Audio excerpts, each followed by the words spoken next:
Selama ku hidup bagimu, mataku tetap memandangmu. Dunia tak bisa menjauhkanku dari kasihmu.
Bapak Ibu yang dikasihi Tuhan Yesus Kristus, saya mengundang kita semua untuk bangkit berdiri.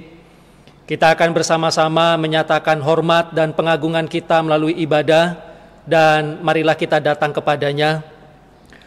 Sebab pertolongan bagi kita pada ibadah pagi hari ini datangnya dari Tuhan yang menjadikan langit dan bumi, yang memelihara kesetiaannya sampai selama-lamanya, dan yang tidak pernah meninggalkan perbuatan tangannya. Turunlah atas saudara-saudara sekalian damai sejahtera dari Allah Bapa, dari Tuhan Yesus Kristus, dan dari Roh Kudus. Amin. Bapak, Ibu, dan saudara-saudari jemaat Tuhan yang terkasih, waktu berlalu begitu cepat. Tidak terasa kita sudah di minggu terakhir tahun 2020. Pada tanggal 25 Desember, 2 hari yang lalu, kita sudah memperingati kelahiran Sang Juru Selamat dunia, Yesus Kristus, Raja di atas segala raja. Beberapa hari lagi sudah memasuki tahun yang baru, tahun 2021. Untuk itu saudaraku, mari kita menghargai dan menghormati setiap waktu yang Tuhan anugerahkan. Boleh bersekutu dengan Allah Bapa selagi masih ada kesempatan untuk memuji Dia, menyembah Sang Raja di atas segala raja yang layak dipuji dan disembah. Bersama-sama kita satukan hati, kita datang kepada Tuhan. Kita naikkan satu pujian pengagungan yang berkata, Kaulah Tuhan, Kaulah Raja.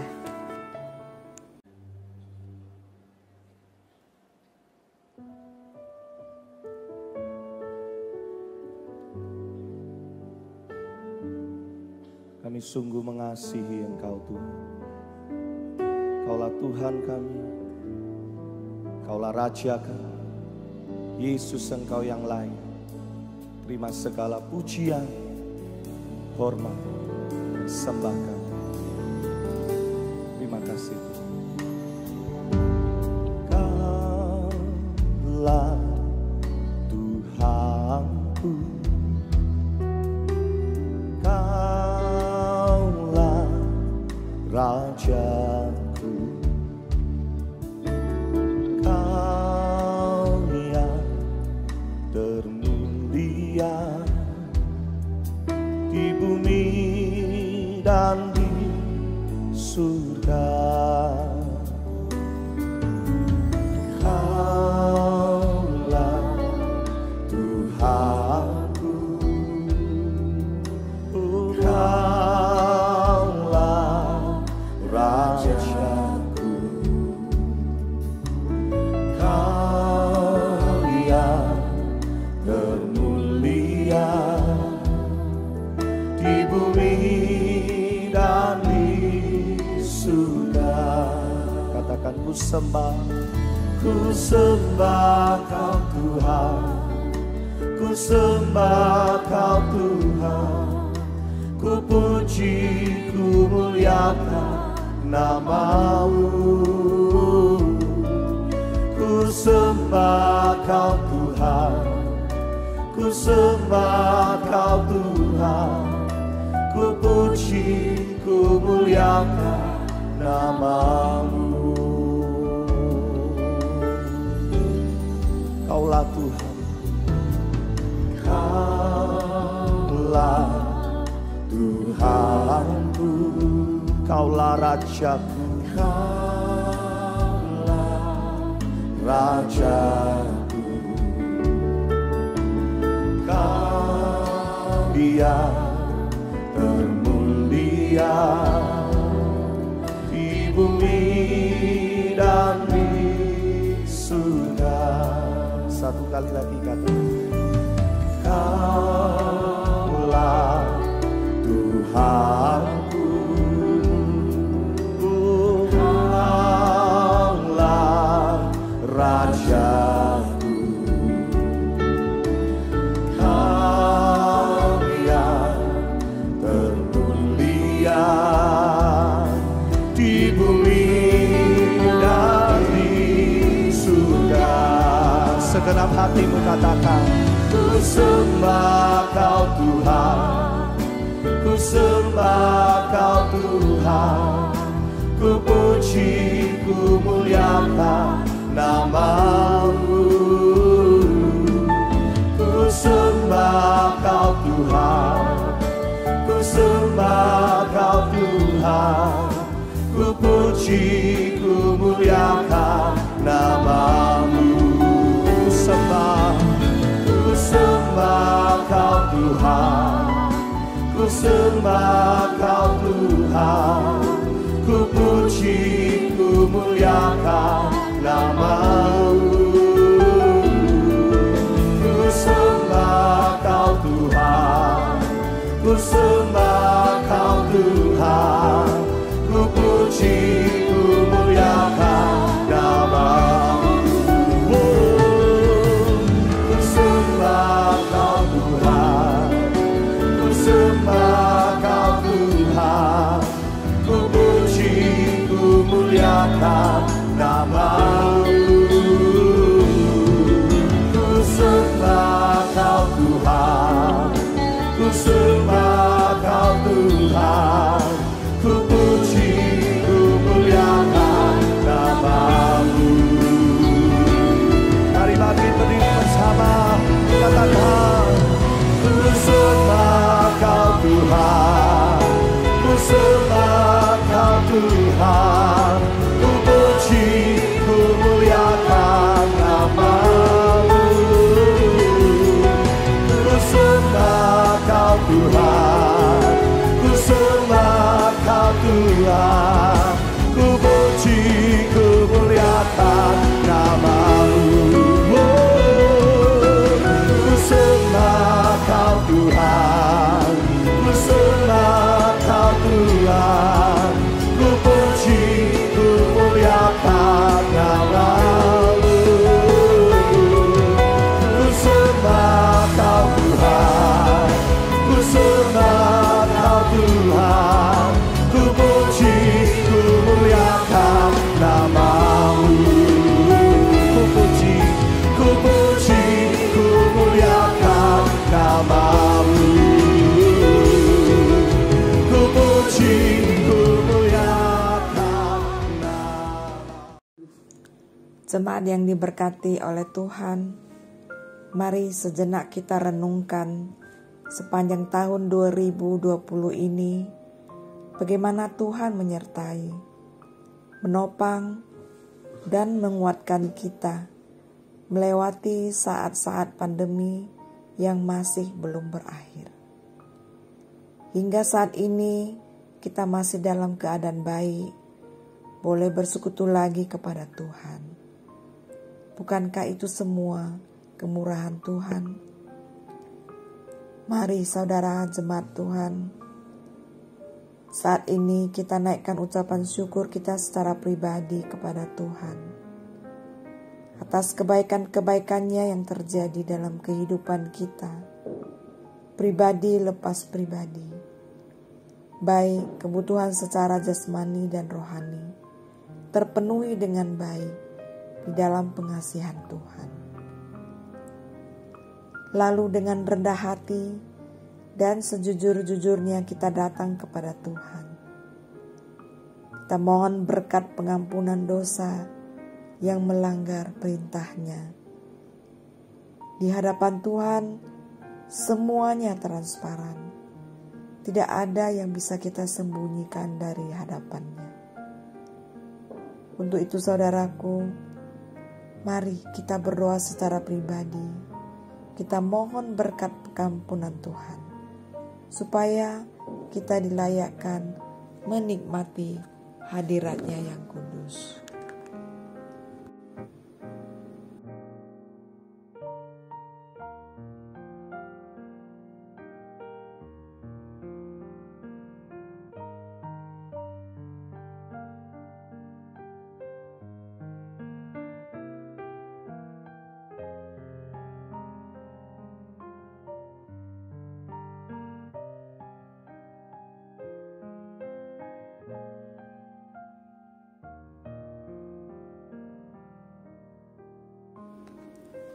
Bapa kami yang bertatah di dalam kerajaan surga, terima kasih ya Bapa sudah mendengar setiap ungkapan syukur kami dan permohonan berkat pengampunan dosa kami. Ya Bapa, kami percaya nubuat kelahiran Kristus ke dunia untuk menggenapi janji setia Tuhan, di mana Kristus sudah lahir untuk kami. Kristus mati bagi kami.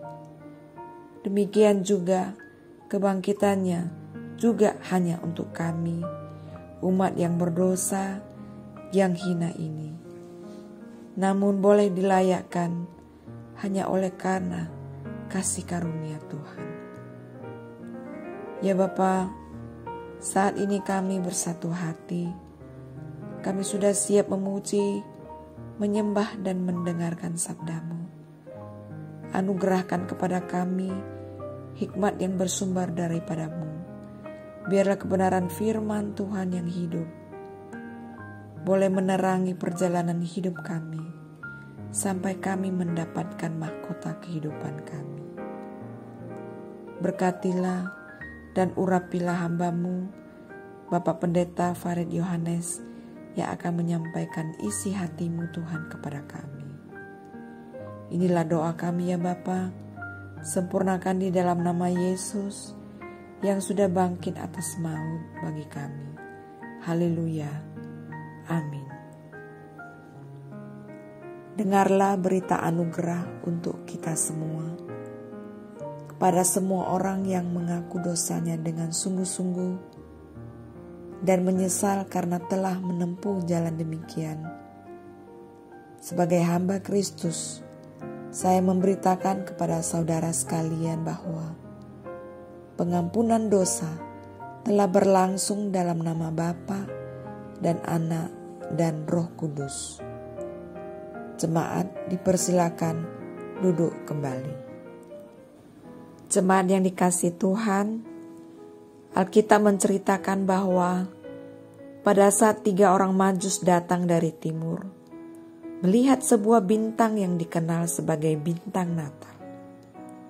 Satu pertanda akan lahir seorang raja yang harus dikunjungi dan disembah. Itulah kabar sukacita yang besar yang terjadi. Seorang putra tunggal Allah Bapa lahir ke dunia. Sang Juru Selamat manusia yang sudah menjadi rencana Tuhan yang ada di perjanjian lama dan digenapi dalam diri Yesus dalam perjanjian baru. Maka nyanyian bala surga gempita menggelegar.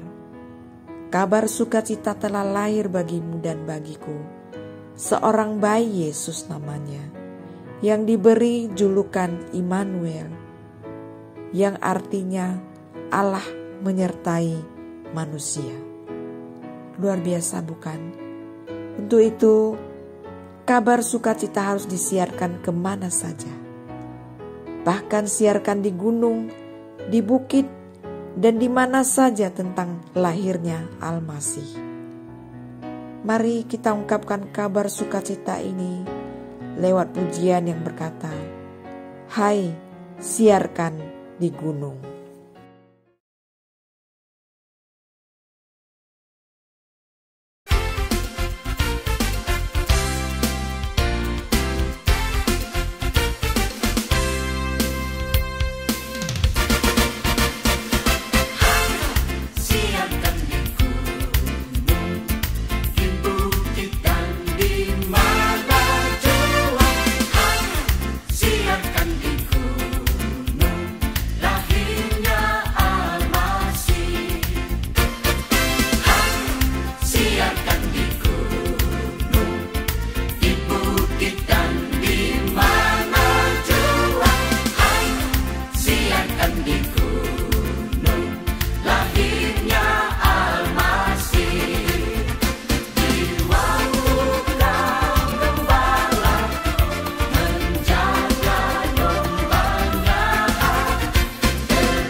Jemaat saudaraku yang terkasih di dalam Tuhan, setiap tahun menjelang perayaan Natal, kita menyambut dengan alunan pujian sukacita.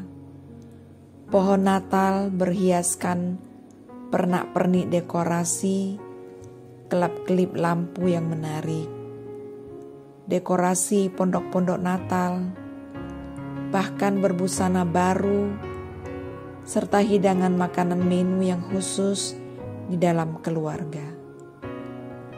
Sekalipun perayaan Natal tahun ini berbeda dengan tahun sebelumnya oleh karena pandemi, tapi ingatkah saudara, sesungguhnya Natal tak akan berarti apa-apa tanpa kasih-Nya Tuhan. Hanya kasih-Nya Tuhan yang memperdamaikan kita dengan Bapa di surga. Kiranya makna Natal tahun ini kita sambut dengan kedewasaan rohani. Kita lebih berhikmat menjalani kehidupan yang menyukakan hati Tuhan.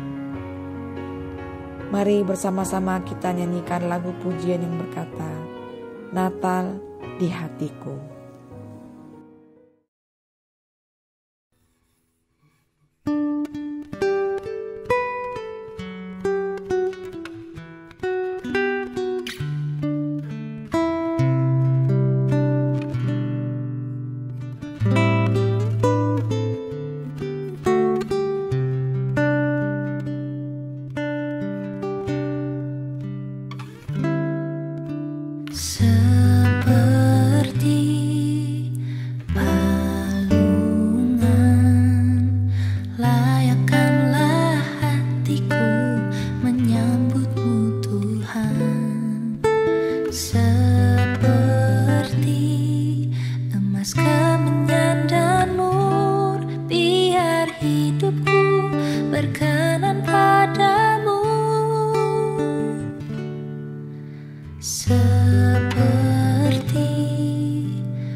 Saya mengundang jemaat bangkit berdiri bersama dengan seluruh umat Tuhan di muka bumi dan sepanjang abad.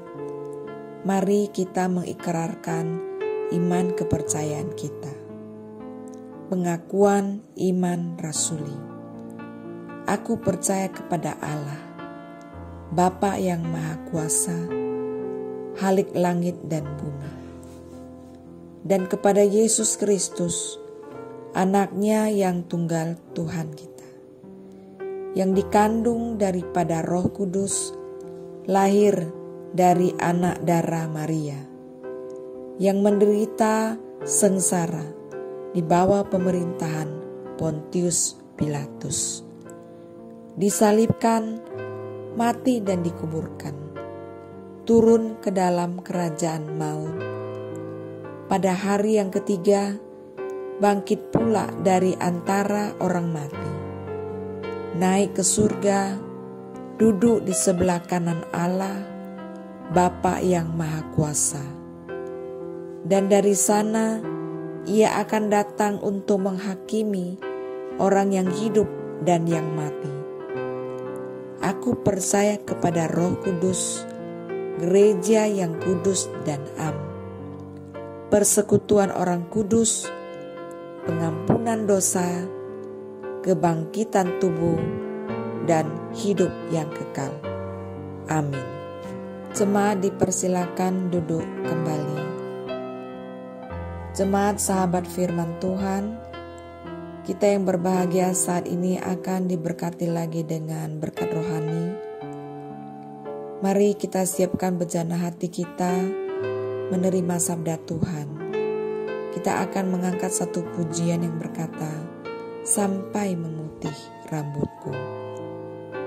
Satu pujian sebagai komitmen saudara dan saya kepada Tuhan, sampai memutih rambut kita, kita akan selalu menyembah Tuhan, Sang Pemilik hidup kita, yang senantiasa selalu menopang, memberikan kekuatan di tengah badai kehidupan yang menerpa dengan kasih setianya Tuhan.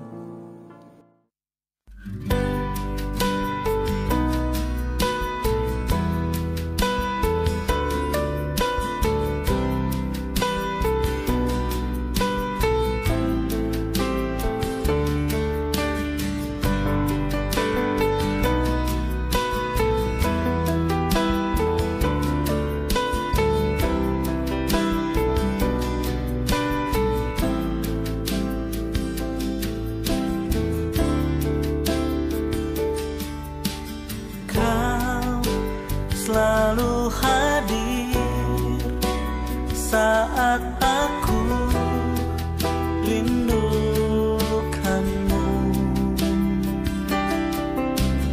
Kau yang selalu setia menopangku dengan kasih setia, memberi aku kekuatan di tengah badai yang menakutkan, sampai memutih rambutku. Kau putuskan aku menutup usiaku. Ku kan selalu menyembahmu, oh Yesus Tuhanku. Ku milikmu, selamanya bagimu.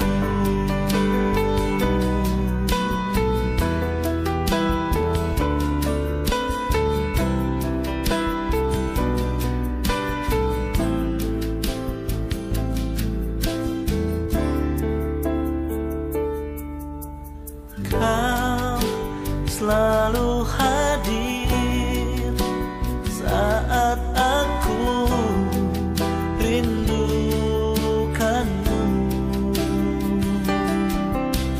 Kau yang selalu setia menopangku dengan kasih setia,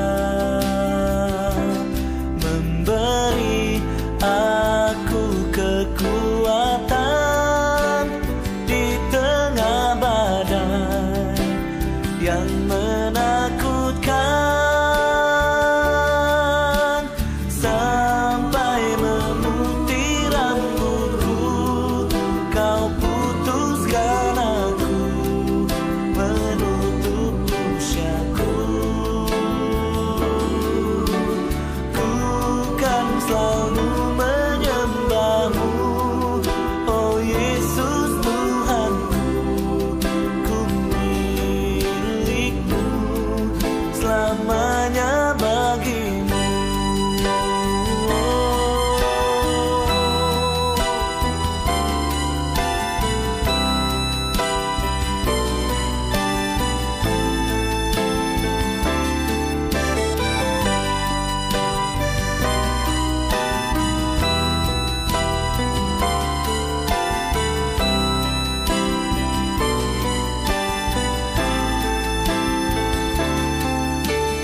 Sampai memutih rambutku, kau putuskan aku, menutup usiaku.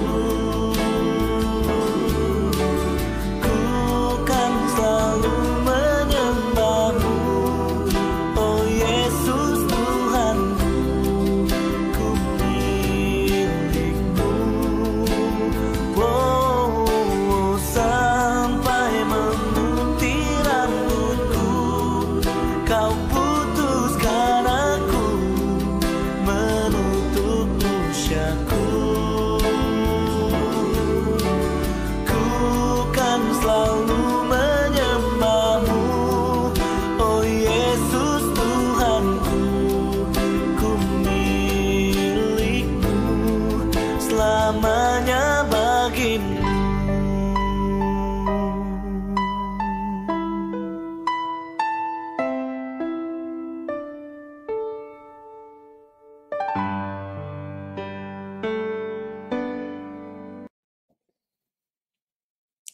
Jemaat, mari kita bersatu di dalam doa.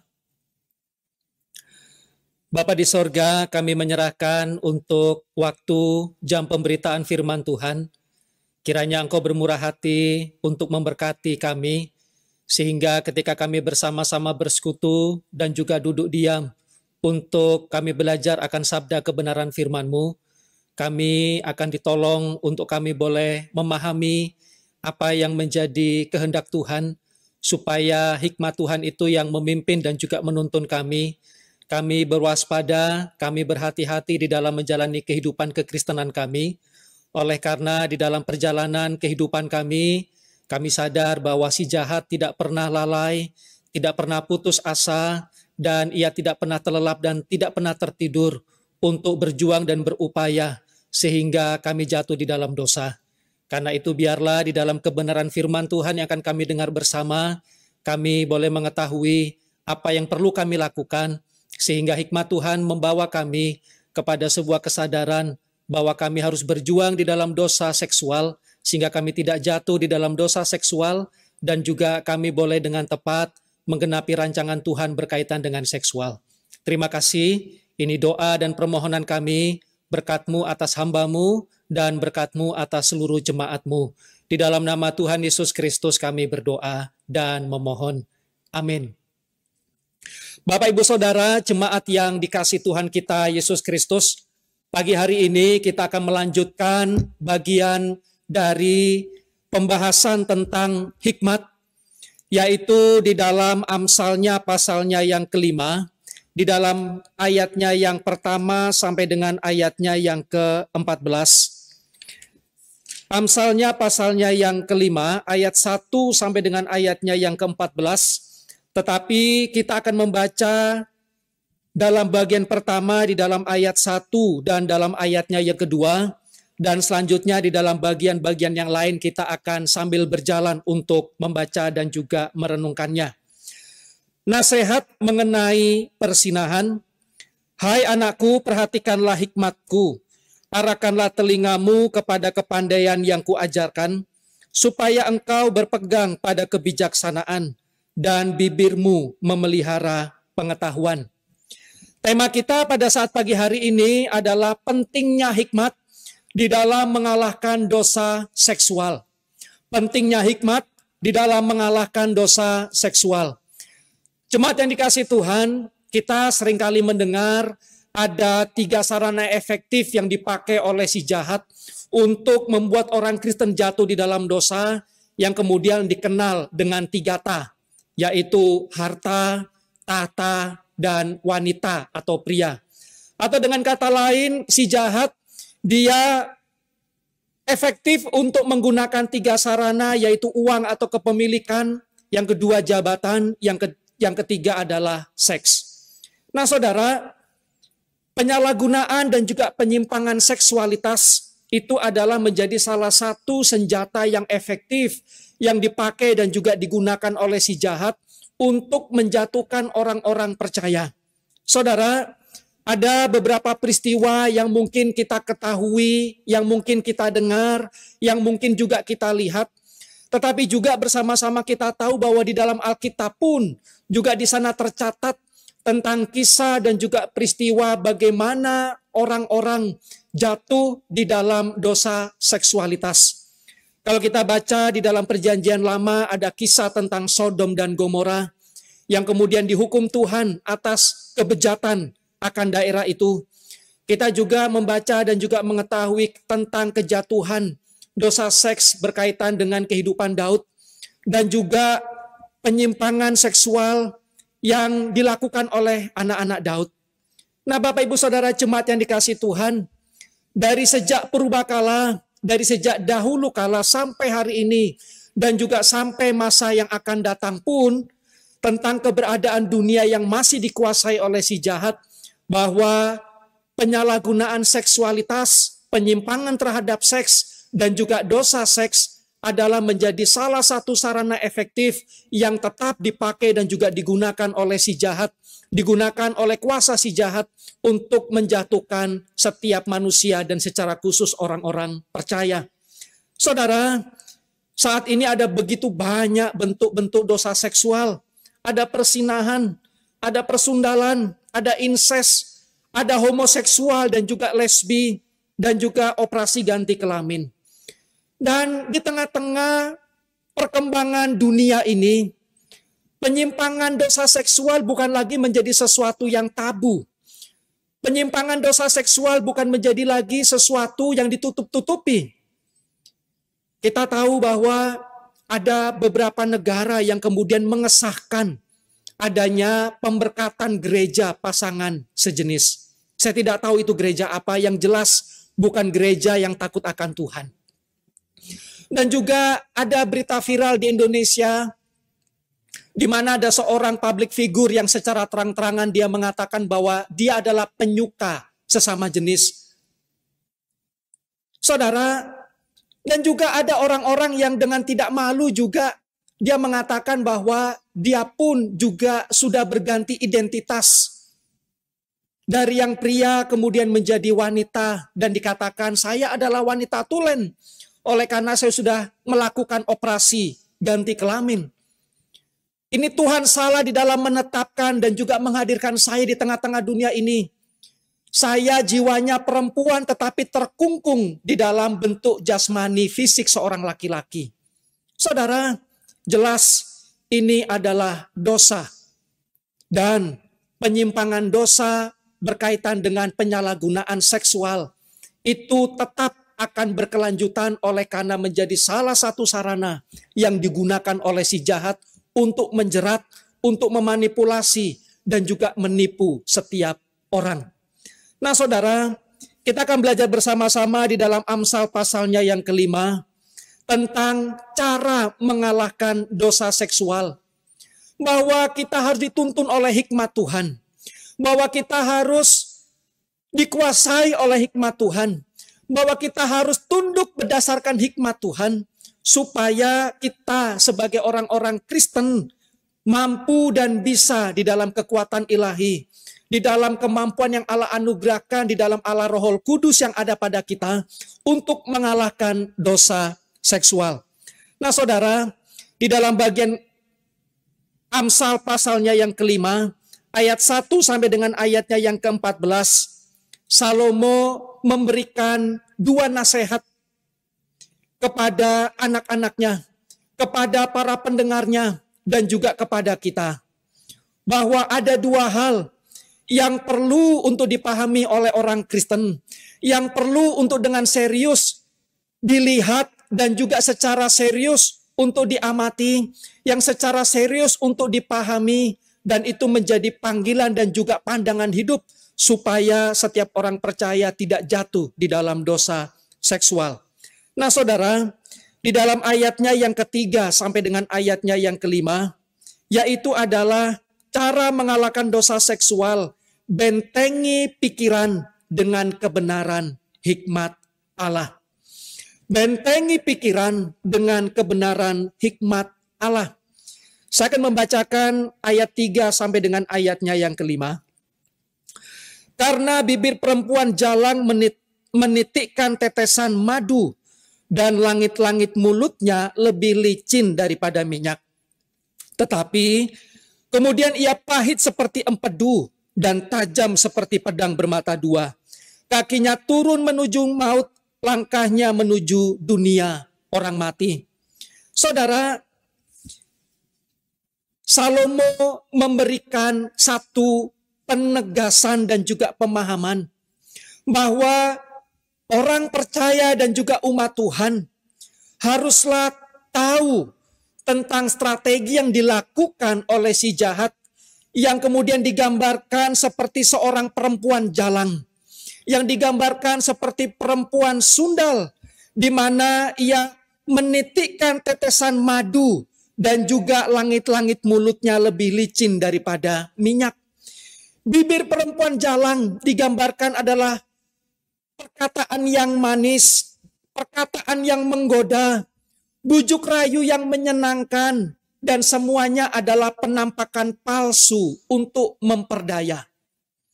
Awalnya saja indah, awalnya saja menjanjikan, awalnya saja penuh dengan godaan, awalnya saja penuh dengan sesuatu yang dinikmati dan rasanya manis.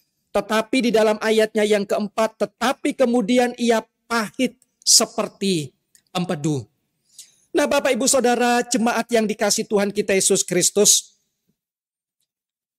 bagi kita orang percaya bahwa dosa seksual menjadi salah satu sarana yang efektif sampai hari ini dan juga sampai di masa yang akan datang.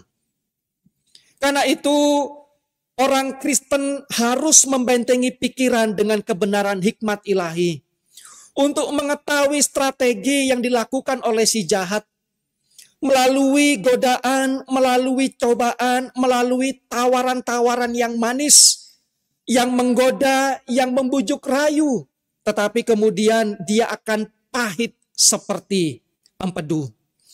Saudara, di dalam Pengkhotbah pasal 7 ayatnya yang ke-26, Salomo juga mengatakan, dan aku menemukan sesuatu yang lebih pahit daripada maut. Perempuan yang adalah jala, yang hatinya adalah jerat dan tangannya adalah belenggu. Orang yang dikenan Allah terhindar daripadanya, tetapi orang yang berdosa ditangkapnya. Saudara, Salomo memberikan nasihat tentang persinahan, tentang perempuan sundal, tentang perempuan jalang, yang kemudian mencobai, yang kemudian menggodai, yang kemudian merayu dan juga membujuk para lelaki, para suami, para anak-anak muda untuk jatuh di dalam dosa persinahan, untuk jatuh di dalam dosa seksualitas. Saudara, perempuan jalang adalah gambaran dari siapapun atau apapun yang dipakai oleh si jahat untuk mencobai orang percaya jatuh di dalam dosa seksual. Sehingga tidak hanya bibir perempuan jalang, bisa jadi juga adalah bibir laki-laki jalang. Tidak hanya wanita jalang yang menggoda laki-laki, tetapi juga ada banyak juga laki-laki jalang yang menggoda perempuan. Bapak Ibu jemaat yang dikasihi Tuhan kita Yesus Kristus, adalah sebuah paradoks pada saat Salomo menuliskan di dalam Pengkhotbah pasal 7 ayat 26 yang sudah kita baca bersama tadi. Bahwa ia pun juga ketika ia memberikan satu nasihat, sesuatu yang lebih pahit daripada maut, perempuan yang adalah jala, yang hatinya adalah jerat dan tangannya adalah belenggu. Tetapi nasihat yang ia sampaikan di dalam kitab Pengkhotbah menjadi satu kontradiktif bahwa ia pun kemudian jatuh di dalam penyerahan diri kepada jerat perempuan-perempuan asing. Saudara, kita tahu peristiwa tentang kejatuhan Salomo ketika ia menyerahkan dirinya pada waktu ia mencintai banyak perempuan asing. Padahal di dalam Ulangan pasal 7 ayat 1 sampai dengan ayatnya yang keempat dengan tegas Allah sudah memberikan satu perintah bahwa jangan kawin dengan perempuan asing. Jangan kawin dengan perempuan Kanaan. Karena mereka akan menyeretmu, menyeret anak laki-lakimu. Yang kemudian bisa membawa dan menyeret akan satu bangsa umat pilihan Allah. Untuk kemudian berbalik dan melakukan persinahan rohani. Dan kita tahu berapa banyak istri dan juga gundik dari Salomo. Dan juga di masa tuanya kita juga melihat bagaimana kemudian ia terlibat di dalam penyembahan berhala. Oleh karena hatinya yang terikat dengan istri-istri perempuan asing. Sehingga ia menyembah berhala Asitoret. Yang kemudian adalah ilah pemberi kesuburan. Dan di dalam prakteknya dipuja dengan seks yang liar. Saudara, adalah sesuatu yang sangat mengenaskan. Di akhir daripada kehidupan Raja Salomo. Nah, Bapak Ibu jemaat yang dikasihi oleh Tuhan kita Yesus Kristus. Pola yang sama yang dilakukan selama ribuan tahun dan itu efektif dilakukan oleh si jahat untuk menjatuhkan manusia ke dalam dosa, yaitu adalah dengan adanya peperangan di pikiran.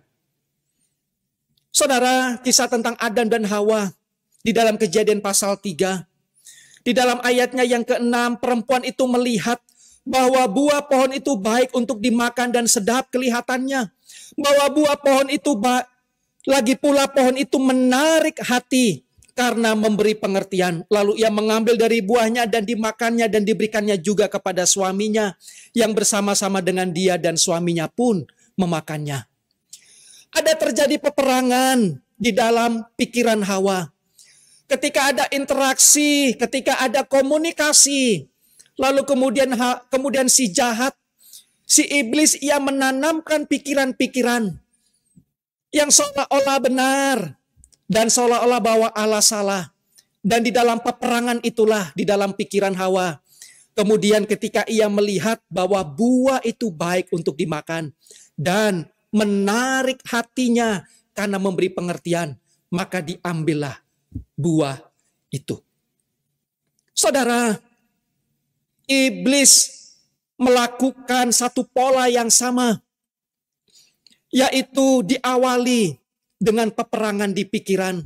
Ketika ia menyodorkan sebuah fakta yang tidak benar. Ia menyodorkan sebuah tipu daya. Menyodorkan bahwa ketidakbenaran dibungkus seolah-olah dengan sesuatu yang benar. Yang kemudian membuat satu perenungan bagi Hawa. Dan kemudian Hawa berpikir, betul perkataan iblis. Dan peperangan di pikirannya dimenangkan ketika Hawa mengambil keputusan untuk percaya kepada perkataan si iblis. Saudara, peperangan dimulai dan diawali di dalam pikiran. Sebab itu di dalam Matius pasal 5 ayatnya yang ke-28. Tetapi aku berkata kepadamu, setiap orang yang memandang perempuan serta menginginkannya, sudah bersinah dengan dia di dalam hatinya. Bahwa persinahan bukanlah menjadi satu dosa yang hanya sekedar sebuah tindakan. Sebelum itu menjadi sebuah tindakan, menjadi satu hasrat yang ia pikirkan dan juga di dalam pikirannya ia mengambil keputusan untuk menikmati akan persinahan sekalipun belum dilakukan secara nyata, maka itu adalah sudah melakukan dosa. Nah, jemaat yang dikasihi Tuhan kita Yesus Kristus, peperangan diawali dan dimulai di dalam pikiran. Ketika seseorang jatuh di dalam dosa seksual, di dalam satu tindakan, itu pastilah dimulai ketika ia sudah mengambil keputusan di dalam pikiran dan juga hasrat hatinya untuk ia sudah menikmati dosa itu sekalipun ia belum melakukannya. Dan dalam prosesnya, apa yang dipikirkan, apa yang menjadi hasrat hati, kemudian dibuahi menjadi sebuah tindakan dosa. Nah, saudara, Joyce Meyer di dalam bukunya ia berkata, pikiran adalah sebuah medan perang. Pikiran adalah tempat melahirkan semua tindakan kita, entah itu apakah tindakan yang baik ataukah tindakan yang jahat, yang benar ataukah yang salah. Demikian juga perbuatan dosa juga diawali melalui pikiran. Karena itu, pikiran merupakan kunci utama dan pemegang kendali kehidupan seseorang. Nah, saudara, bentengi pikiran saudara dan saya supaya tidak jatuh di dalam dosa seksual, yaitu di dalam tuntunan hikmat kebenaran Allah. Kenali strateginya, kenali tujuan-tujuannya, kenali tipu dayanya. Maka ketika kita memenuhi pikiran dan juga hati kita dengan kebenaran hikmat Allah, maka kita sudah membangun satu benteng pertahanan untuk dimulai dalam pikiran berkata tidak. Saudara, sebab itu penuhilah perbendaharaan pikiran kita. Isilah akan pundi-pundi tempat manusia rohani kita, manusia batinia kita, hati dan juga pikiran kita dengan kebenaran firman Tuhan. Dalam Filipi 4 ayatnya yang ke-8, jadi akhirnya saudara-saudara, semua yang benar, semua yang mulia, semua yang adil, semua yang suci, semua yang manis, semua yang sedap didengar, semua yang disebut kebajikan dan patut dipuji, pikirkanlah semuanya itu. Pikirkanlah akan kesucian dan juga kekudusan sesuai dengan kebenaran hikmat Tuhan. Jangan kemudian diisi dengan pikiran dan juga hasrat keberdosaan, hasrat hawa nafsu, dan kemudian bisa membawa kepada satu pemikiran dan juga tindakan dosa. Nah, Bapak Ibu jemaat yang dikasihi oleh Tuhan kita, Yesus Kristus, peperangan dimulai dan juga diawali di dalam pikiran kita. Karena itu, bagian yang tidak bisa dilihat oleh orang, sesuatu yang orang tidak bisa baca, hanya diri secara pribadi dan Tuhan yang tahu. Bagian itulah yang mungkin kadang-kadang bagian yang tersembunyi. Oleh karena merasa ini adalah sesuatu yang tidak bisa dilihat dan juga dibaca, lalu menjadi sesuatu yang disembunyikan, di mana kegelapan menaungi, maka perlulah untuk menyatakan dan memohon akan terang Tuhan, untuk menerangi pikiran kita, dan kita pun diterangi dengan kebenaran Tuhan. Sebab itu jemaat yang dikasihi Tuhan Yesus Kristus, jangan berikan kesempatan untuk pikiran kita menyeleweng terhadap kebenaran. Jangan sampai bagian organ tubuh kita, jangan sampai panca indera kita kemudian kita lepaskan dan kemudian tidak terkontrol, lalu kemudian berdampak kepada transmisi dengan apa yang kita lihat, apa yang kita dengar, lalu itu kemudian menjadi sesuatu masukan negatif yang ada dalam pikiran kemudian memutuskan ketidakbenaran. Nah, sebab itu jemaat yang dikasihi Tuhan kita, Yesus Kristus, pikirkanlah tentang pikiran Kristus. Pikirkanlah apa yang suci dan mulia. Dan apa yang kita pikir tidak mungkin lepas dari kebenaran firman Tuhan yang kita baca, yang kita lihat, yang kita dengar. Saudara, iman bertumbuh melalui pendengaran dan pendengaran akan firman Tuhan. Karena itu, bentengi pikiran dengan kebenaran hikmat Allah. Bentengi pikiran dengan kebenaran firman Tuhan. Itu akan menjadi tiang penyangga yang kokoh. Itu akan menjadi benteng yang kokoh. Saudara, milikilah kepekaan. Milikilah kepekaan pikiran di dalam tuntunan hikmat Tuhan. Untuk bisa menilai seseorang, bisa menilai sesuatu dan juga keadaan secara tepat. Jemaat yang dikasihi Tuhan kita Yesus Kristus, milikilah pikiran di dalam kepekaan hikmat Tuhan. Ketika kita menilai akan orang lain, karena bisa jadi bahwa ada orang-orang dunia dan juga orang-orang jahat yang dipakai oleh si jahat. Sama seperti perempuan jalang. Yang menggoda, yang mencoba dan juga merayu. Karena itu milikilah kepekaan pikiran untuk bisa menilai orang lain. Wah, ini orang gak betul nih. Ini orang jahat yang dipakai oleh si jahat untuk menggoda dan juga merayu saya ini. Milikilah kepekaan untuk bisa menilai sesuatu dan juga keadaan. Saudara, seperti yang sudah pernah saya sampaikan minggu yang lalu, tidak direncanakan. Dan juga mungkin tidak terbersit untuk itu dipikirkan. Tetapi oleh karena tidak memiliki kepekaan berkaitan dengan menanggapi suatu keadaan dan juga situasi, jatuh di dalam dosa seksual. Saudara, saya kenal dengan seorang rekan waktu bersama-sama kuliah di seminari. Dia seorang duda, istrinya waktu itu baru saja meninggal. Lalu dia sangat baik mengasihi Tuhan, seorang gembala. Lalu ya, dia kan pasti berteman dengan teman-teman di kampus. Lalu satu saat ada seorang mahasiswi, adik kelasnya, karena kampus itu kan masuk ke dalam. Lalu dia naik motor, lalu mahasiswi ini dia jalan kaki.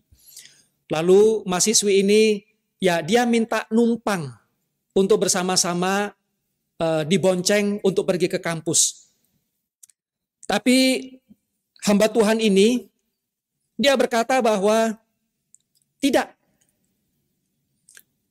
Satu-satunya perempuan yang ia bonceng adalah istrinya.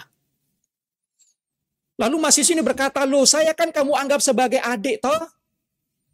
Usia kita kan berpaut sangat jauh. Dan juga saya nggak punya pikiran macem-macem kok. Tapi hamba Tuhan ini, dia berkata bahwa tidak. Secara etika itu tidak tepat. Perempuan yang akan saya bonceng duduk di motor saya adalah hanya istrinya. Nah saudara, dia tahu mengambil sebuah keputusan yang terbaik. Dia peka untuk menilai dan juga menanggapi keadaan dan juga situasi-situasi. Dia tahu bagaimana ia mengelola pikiran apa yang benar dan apa yang tepat. Sehingga kemudian ia tidak jatuh di dalam sebuah proses yang bisa dibawa oleh si jahat untuk menciptakan satu keadaan dan juga situasi yang gak benar. Tetapi ia sudah cut dari sejak awal. Bapak Ibu Saudara yang dikasihi Tuhan Yesus Kristus, kalau sebagai seorang pasangan hidup Kristen, di dalam menjalani dalam dunia pernikahan, dalam keluarga dan juga rumah tangga kita, sebagai orang-orang percaya, ketahuilah bahwa setan bisa menggunakan pihak ketiga, lalu dipaksa untuk menyelonong di tengah-tengah hubungan eksklusif kita dengan pasangan hidup kita.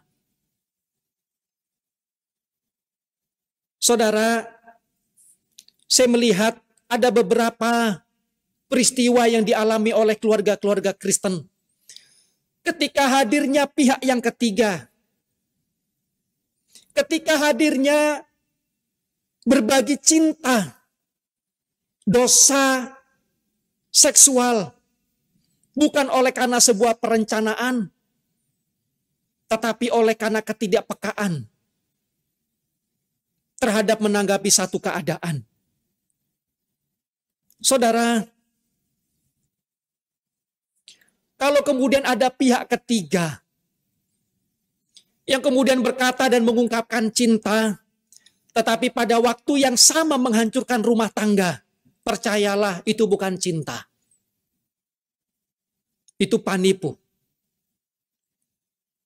Karena cinta itu adalah pengorbanan, tidak egois, memberi yang terbaik bagi yang dicintai.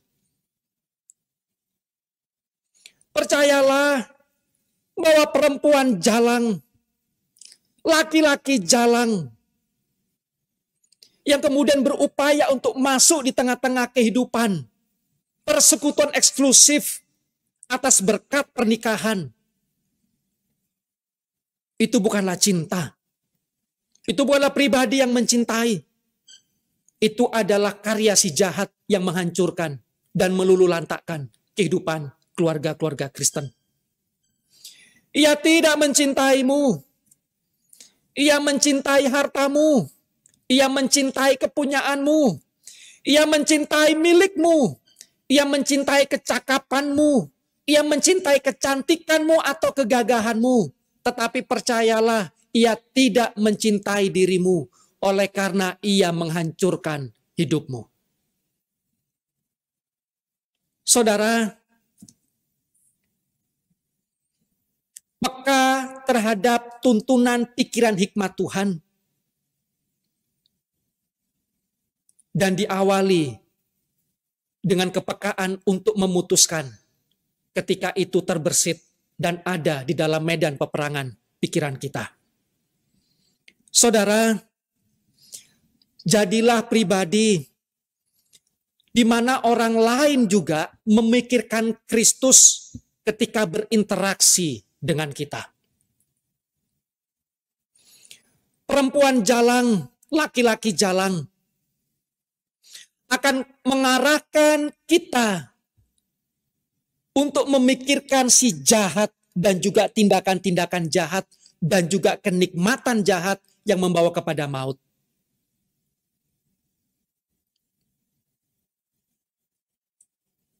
Penerapannya adalah jadilah pribadi di mana orang lain memikirkan Kristus ketika orang lain melihat kita, ketika orang lain berinteraksi dengan kita.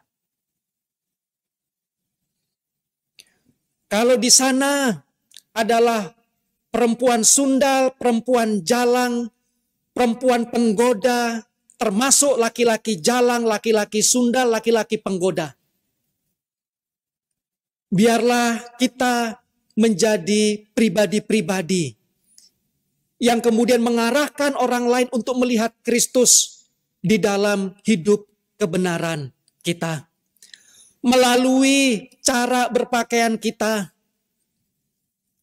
Sudah jelas perempuan sundal ketika ia menarik hati dan juga menarik pria-pria yang hendak dijerat, pasti dengan cara-cara yang menjijikkan. Dan jelas sebagai orang-orang percaya, sebagai orang-orang Kristen, ketika orang melihat Kristus di dalam hidup kita, ketika kita berinteraksi, ketika kita berkomunikasi dan juga berelasi dengan orang lain pun juga terbantu untuk melihat Kristus dalam hidup kita. Mereka akan berkata, berbeda loh cara berpakaian anak Tuhan ini. Berpakaian yang sopan, berpakaian yang rapi, berpakaian yang penuh dan utuh, bukan karena kekurangan kain. Bukan berpakaian yang untuk menimbulkan hasrat keberdosaan kepada orang lain. Dan kemudian ia bukanlah seorang wanita atau laki-laki yang melepaskan tanggung jawab yang kemudian berkata, loh saya kan ketika mengenakan pakaian ini kan saya tidak punya maksud apa-apa. Dasar orang itu saja yang mata keranjang. Kalau kemudian saya pergi ke pasar, saya pergi keluar rumah dengan singletan, dengan pakaian-pakaian yang sangat pendek dan minim, saya tidak bermaksud dan juga saya tidak punya tujuan untuk menggoda. Orang itu saja yang punya Victor, pikiran kotor.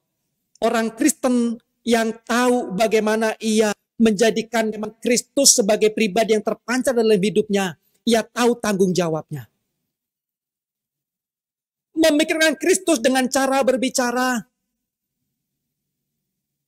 dengan cara bercanda, dengan ucapan-ucapan yang tepat, ucapan-ucapan yang kudus, ucapan-ucapan yang suci.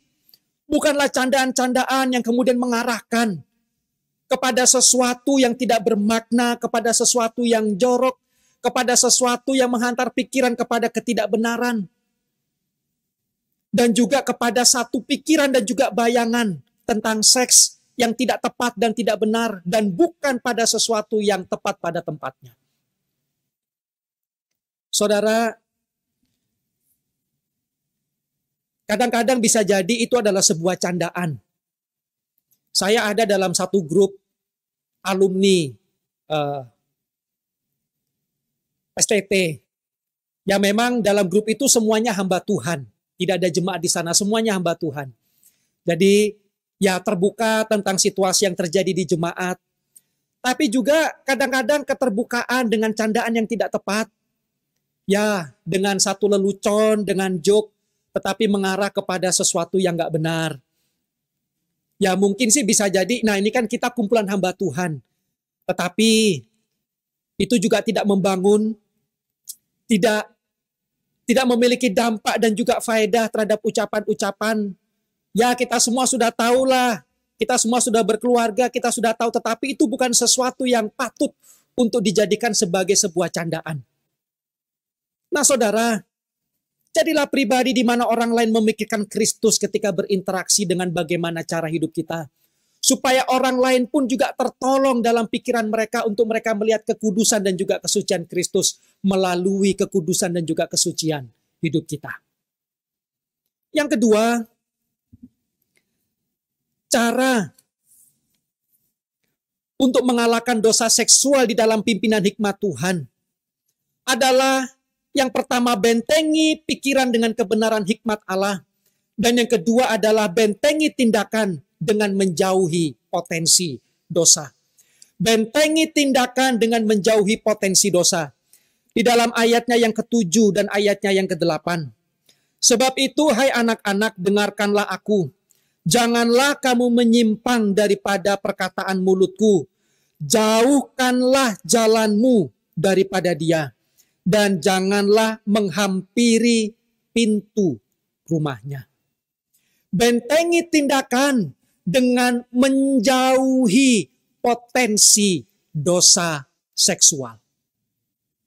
Saudara, kata jauhkanlah di dalam ayatnya yang ke-8 diterjemahkan dengan bahasa Ibrani rahak yang artinya adalah pergi jauh, memindahkan atau menghapus atau menyingkirkan jauh-jauh.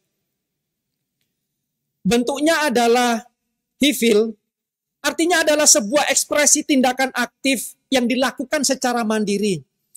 Dan ini adalah kata kerja yang berarti kata perintah karena bentuknya adalah imperatif dalam bahasa Ibrani. Nah, kata ini adalah kata perintah. Dan kita tahu bahwa kata perintah atau imperatif itu adalah sebuah keharusan. Tidak boleh ada penolakan.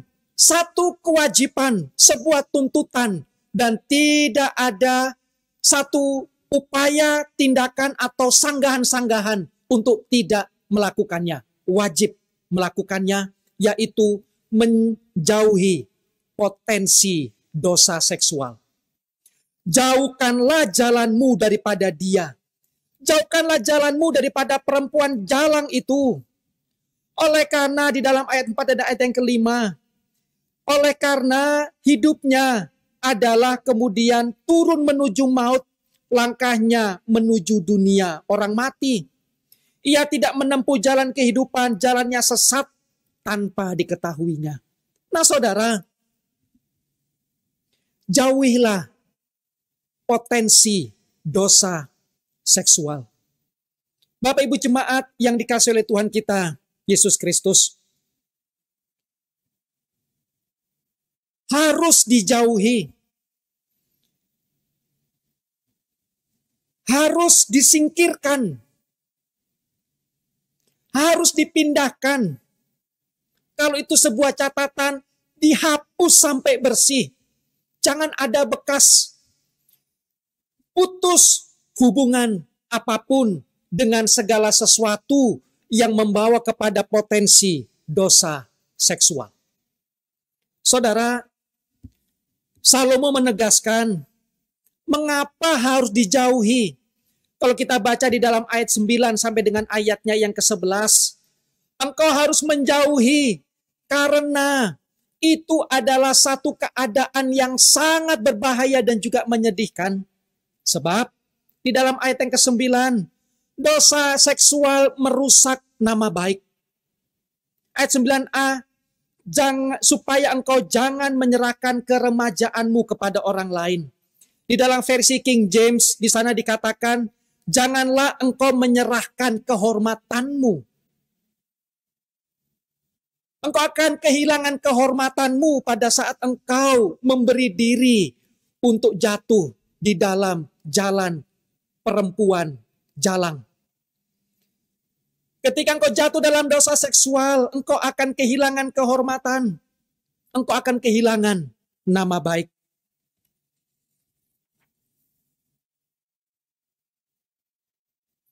Saudara, di dalam ayat 9 bagian B, dosa ini akan membuat waktu terbuang percuma dan tahun-tahun umurmu kepada orang kejam.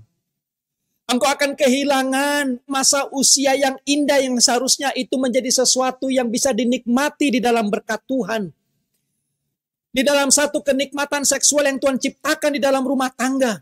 Tetapi ketika engkau jatuh dalam penyalahgunaannya, maka engkau kehilangan waktu-waktu dalam kesia-siaan dan engkau tidak bisa menikmati.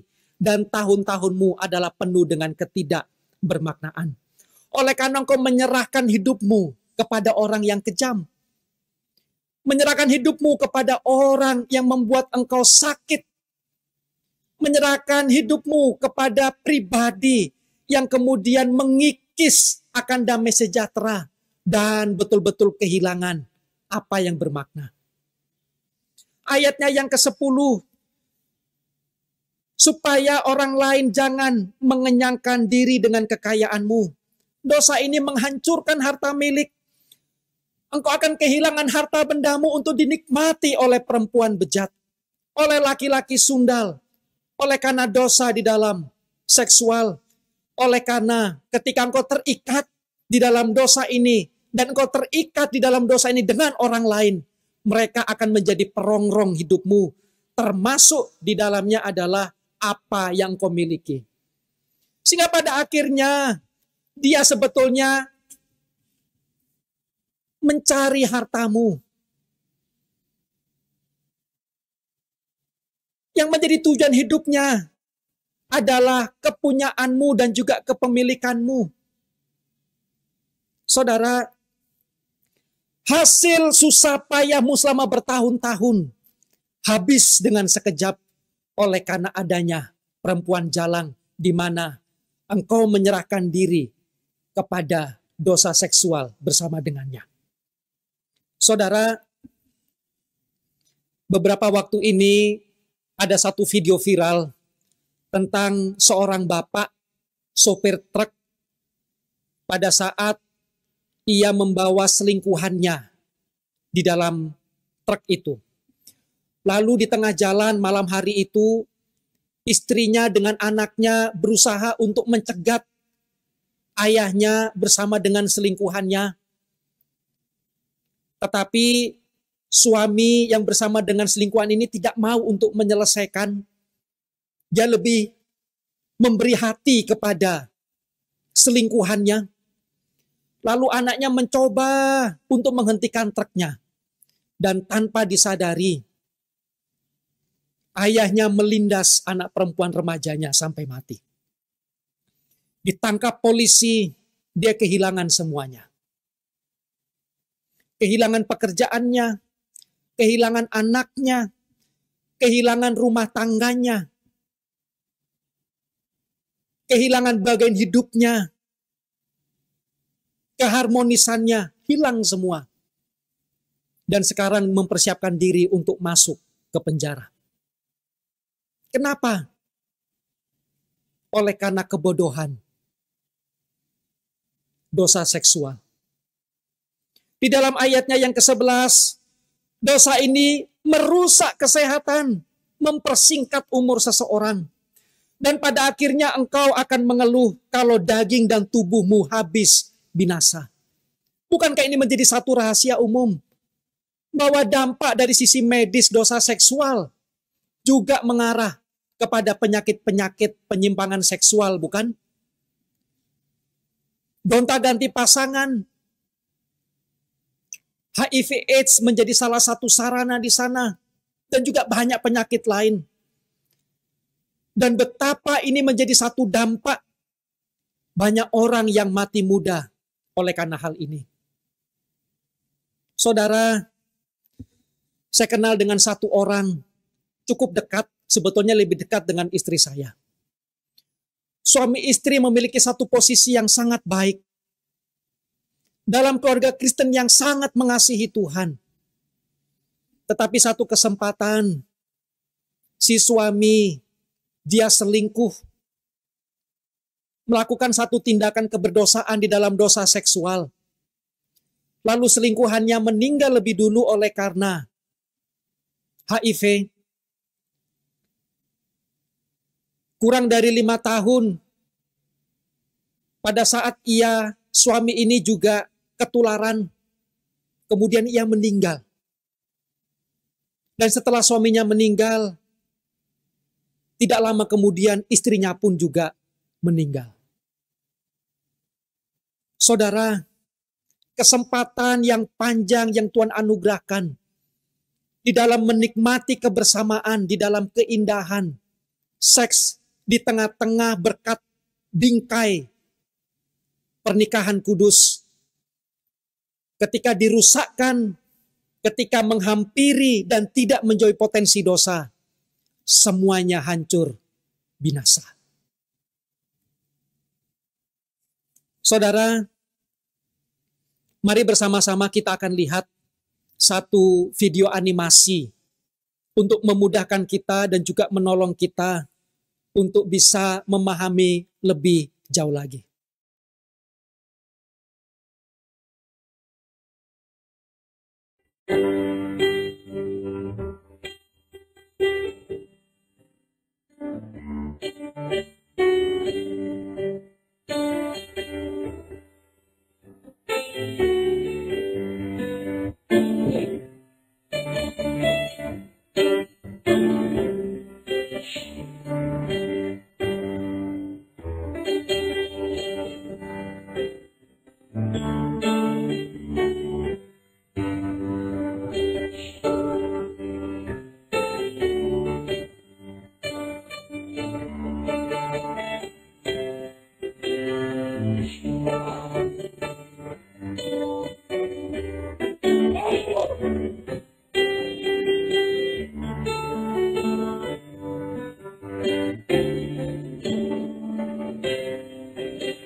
Saudara, dari video animasi yang kita lihat, ketika seorang anak muda dia sedang berdoa dan berpuasa, tetapi kemudian ada tumpukan makanan-makanan di sana dan dia berdoa, Tuhan tolong, bahwa ada makanan di samping kiri dan kanan sampai menutupi dia.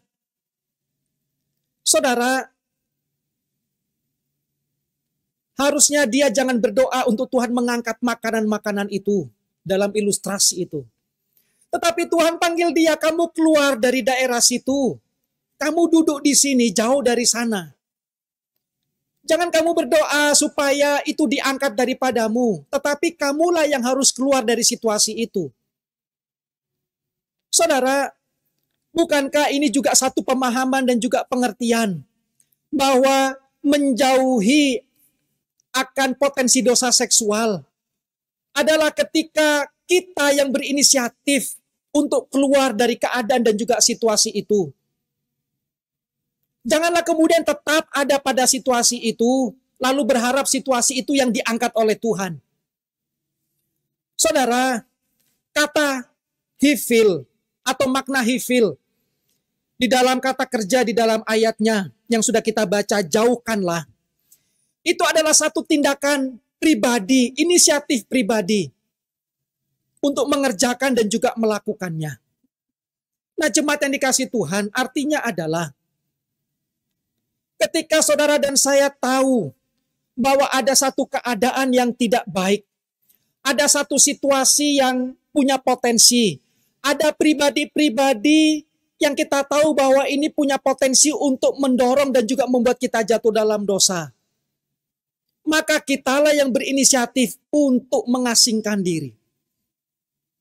Janganlah kemudian mencobai Tuhan. Janganlah kemudian kita berkata bahwa saya kuat dan mampu. Jangan mencobai Tuhan dengan satu pemikiran bahwa tetap tinggal dalam situasi dan keadaan itu. Tuhan angkatlah situasi dan keadaan itu, di mana Tuhan menuntut kita untuk keluar dari situasi dan juga keadaan itu. Saudara, jangan sampai kemudian kita tahu bahwa seandainya kita ada keluar kota, lalu kemudian kita berpikir kita nginap di mana ya? Oh, itu ada satu tempat hotel yang baik dari sisi fasilitas. Tetapi itu adalah hotel yang menawarkan satu keadaan yang bisa membuat potensi jatuh dalam dosa. Itu hotel yang mungkin ada praktek prostitusi di sana. Wah, itu hotel ada pubnya. Wah, itu hotel ada perjudiannya di sana. Lalu kemudian kita berkata, Tuhan, saya tetap di sana saja, saya nginap di sana. Tuhan, saya berdoa supaya saya jangan jatuh di dalam dosa perjudian. Kasih mati lampu, Tuhan. Tuhan, supaya saya jangan jatuh dalam dosa seksual. Prostitusi itu semua orang yang terlibat dalam kegiatan prostitusi, semuanya sakit. Saudara, bukan itu maksudnya. Pindahlah dari hotel itu. Jangan kemudian berdoa untuk situasi itu diangkat. Bukan itu. Tetapi pindahlah dari situasi itu, carilah hotel yang baik. Carilah hotel yang mendorong untuk situasinya bisa kondusif. Untuk kita bisa menjaga diri sebagai anak-anak Tuhan. Saudara, masa kini adalah masa teknologi. Hati-hatilah dengan teknologi dan hati-hatilah dengan jempol. Di dalam masa pandemik tidak bisa dipungkiri, semua orang memiliki waktu yang lebih banyak untuk pegang gawe masing-masing. Banyak orang untuk online. Tidak hanya orang dewasa, termasuk pun anak-anak. Karena itu berhati-hatilah. Karena di sana juga ada potensi-potensi besar yang digunakan dan dipakai oleh si jahat. Anak-anak muda, berhati-hatilah dengan dunia yang jahat ini. Oleh karena ada banyak tawaran yang ditawarkan oleh si jahat dengan semua perangkat dan juga potensinya. Saudara, Bapak Ibu jemaat yang dikasihi Tuhan Yesus Kristus, ketiklah kata-kata yang tepat di gawe kita. Sekarang iblis itu jemput bola. Kita sedang buka satu situs, lalu tiba-tiba ada muncul iklan di sana, dan itu adalah iklan tidak benar. Tawaran-tawaran dosa, termasuk juga gambar-gambar porno, lalu meminta untuk mengklik satu situs tertentu. Karena itu, dengan adanya situasi yang ada, berhati-hatilah di dalam hikmat Tuhan, jauhkanlah terhadap potensi untuk jatuh dalam dosa seksual. Kita sebagai para orang tua di tengah-tengah situasi yang ada, jangan lengah dan juga jangan lalai untuk kita mengawasi, mengontrol anak-anak kita, apa yang mereka lakukan, apa yang mereka kerjakan dengan Android mereka masing-masing. Beri pemahaman, buatlah senantiasa saat teduh secara rutin untuk mengarahkan mereka. Ada banyak keadaan dan juga situasi di mana anak-anak tidak bersama dengan kita di dalam kesendirian mereka. Karena itu juga kita perlu mengajari anak-anak kita supaya mereka tahu untuk mereka menjauhkan diri dari potensi keberdosaan melalui gawai ataupun sarana Android mereka masing-masing. Jangan sampai kemudian pikiran mereka dirusakkan oleh si jahat dengan situs-situs yang tidak benar, situs-situs porno, gambar-gambar ataupun video-video porno. Saudara, kita perlu mendoakan sungguh-sungguh akan anak-anak kita sebagai generasi milenial. Jangan lepas untuk kita memberikan kontrol, tetapi juga berikan pemahaman untuk mereka juga dewasa di dalam menanggapi. Dewasa di dalam meresponi, dan mereka bertanggung jawab ketika anak-anak kita menggunakan gawai mereka. Termasuk anak-anak muda, para pemuda yang belum menikah. Berhati-hatilah supaya menggunakan semua sarana dengan baik di dalam kebenaran. Jauhkanlah dari potensi keberdosaan. Tuhan Yesus memberkati. Mari kita berdoa. Bapa di sorga, kami sudah bersama-sama belajar kebenaran firman Tuhan. Kami sadar bahwa dunia ini dengan segala sarana yang dipakai oleh si jahat itu menjadi satu tantangan untuk kami sebagai anak-anak Tuhan. Tidak hanya bagi kami yang sudah berkeluarga dan berumah tangga, tetapi juga bagi setiap kami, para pemuda, para remaja, demikian juga anak-anak di tengah-tengah keluarga. Oleh karena dosa seksual akan menghancurkan kehidupan anak-anak Tuhan, menghancurkan keluarga-keluarga Kristen, menghancurkan akan tujuan dan juga kehendak Tuhan boleh tergenapi secara pribadi atas kehidupan. Karena itu berdoa, menolong supaya hikmat Tuhan memimpin. Memohon supaya kami tahu apa yang menjadi tanggung jawab kami untuk membentengi pikiran kami dengan kebenaran firman, membentengi tindakan kami dengan menjauhkan diri dari setiap potensi untuk jatuh dalam dosa seksual. Ini pengharapan, ini doa, pergumulan, dan juga memohon akan kepekaan Tuhan. Dan juga kami berdoa supaya ini menjadi satu komitmen pribadi, lepas pribadi setelah kami mendengarkan firman Tuhan.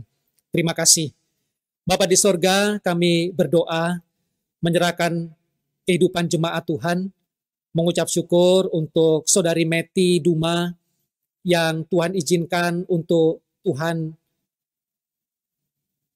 persatukan di dalam satu ikatan pernikahan. Kami doakan supaya Saudari Meti Duma setelah menjadi ibu rumah tangga, menjadi seorang istri yang takut akan Tuhan, yang mendampingi suami, yang mendorong suami untuk mengarahkan diri kepada rancangan Tuhan di dalam kehidupan keluarga. Tuhan memberkati dan menonton dan menolong di dalam perjalanan dan juga proses kehidupan yang masih panjang ke depan. Tuhan yang menjadi nakoda, dan biarlah keluarga yang baru ini boleh menetapkan hati untuk senantiasa bersandar dan juga mengarahkan kepada tujuan Tuhan kepada mereka. Terima kasih. Ya Tuhan, kami juga berdoa untuk keluarga Pak Dr. Filvanus. Kami satu sisi sedih dan juga ikut berempati atas kedaulatan Tuhan memanggil dari Ibu Erli kembali kepada Tuhan. Kami tahu bahwa ini adalah sesuatu yang sangat menyedihkan oleh karena secara khusus Pak Dr. Phil bersama dengan anak-anak tentunya mereka pasti akan kehilangan oleh karena di dalam waktu di dunia ini sudah tidak lagi bersama-sama. Tetapi percaya bahwa kasih setia Tuhan tidak pernah undur daripada kehidupan keluarga Pak Phil dan juga ketiga putra mereka. Kiranya kasih setia Tuhan dan juga damai sejahtera Tuhan boleh melingkupi dan penghiburan dari Tuhan boleh menaungi. Dan biarlah kasih Tuhan boleh membalut akan kesedihan hati dan percaya bahwa ketika Tuhan masih mempercayakan kehidupan bagi keluarga Pak Dr. Phil bersama dengan anak-anak, Tuhan menghendaki bahwa Tuhan menyatakan rancangan bahwa hidup mereka belum selesai. Kami menyerahkan, Tuhan menuntun, dan Tuhan terus menolong, menguatkan, dan kami percaya bahwa Tuhan Engkau tidak pernah meninggalkan. Terima kasih Bapa di sorga, ini doa dan harapan kami bagi keluarga yang berduka. Tuhan, kami juga berdoa menyerahkan untuk jemaat Tuhan yang berulang tahun, untuk anak Justin Alvaro Wijaya tanggal 27 hari ini yang berulang tahun, untuk anak Kelvin Christian Pasal Besi tanggal 31 Desember, dan juga untuk Bapak Jelo Patiselano tanggal 1 Januari. Terima kasih untuk ketiga jemaat Tuhan yang berulang tahun. Kiranya kasih setia dan juga rahmat kemurahan Tuhan terus akan dinyatakan di dalam perjalanan kehidupan ketiga jemaat Tuhan. Mereka boleh menikmati berkat, mereka boleh menikmati tuntunan, dan mereka boleh menyatakan akan kasih mereka kepada Tuhan di sepanjang dan di dalam seumur kehidupan mereka. Terima kasih, ini doa syukur kami, berkati pelayanan di gereja, berkati pelayanan di sekolah, dengan semua yang terlibat, baik hamba Tuhan, baik guru dan karyawan, maupun seluruh jemaat Tuhan, para siswa dan para orang tua. Ini doa kami, Tuhan menolong, Tuhan memberkati. Dalam nama Tuhan Yesus kami berdoa. Amin. Saya mengundang Bapak Ibu Jemaat untuk bangkit berdiri. Kita akan mengakhiri ibadah kita. Kita akan menyanyikan pujian doksologi, dan doa berkat akan disampaikan oleh Bapak Pendeta Edi Panklova.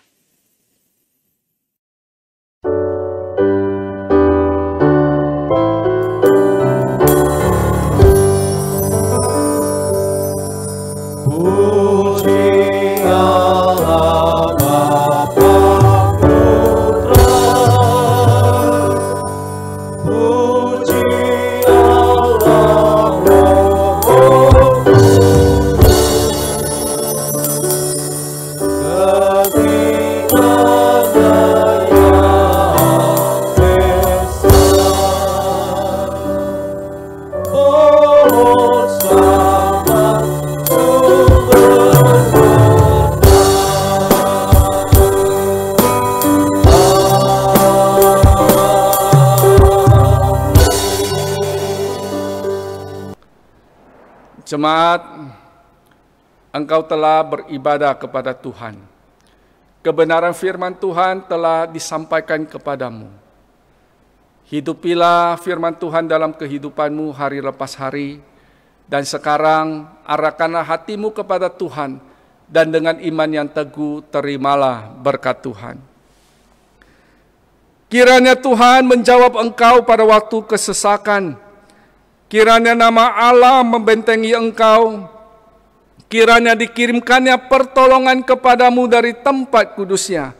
Kiranya diingatnya segala persembahanmu, dan kiranya disukainya segala pelayananmu. Amin.